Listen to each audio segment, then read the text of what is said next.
একজন মেগাস্টারের ডেফিনেশন কেমন হওয়া উচিত? উত্তর হচ্ছে এরকম।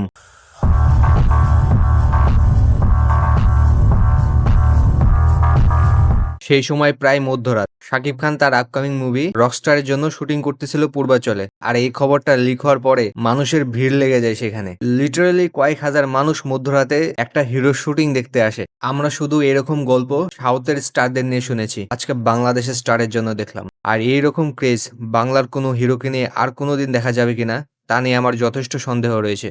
এ পর্যন্ত রকস্টারের ২টি কনটেন্ট ড্রপ করা হয়েছে। ২টাই পোস্টার, যার মধ্যে প্রথম পোস্টারটা বেশি ভালো, দ্বিতীয় পোস্টারটা দেখে ফ্যানমেড পোস্টারের মতো লাগে। মেগাস্টার চাইলে আরো ভালো পোস্টার তৈরি করতে পারতো।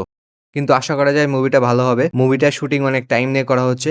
ইতিমধ্যে নিউজও এসেছিল যে মুভির অলমোস্ট 40 থেকে 50% শুট কমপ্লিট হয়ে গেছে। আশা করি প্রিন্সের সময় যে ঘটনাটা ঘটেছিল মুভি রিলিজের ২ দিন আগ পর্যন্ত শুটিং হয়েছে, এরকম এই মুভির ক্ষেত্রে হবে না। আর এই মুভির জন্য অনেক ইয়াং একটা টিম কাজ করতেছে। So hope for the best.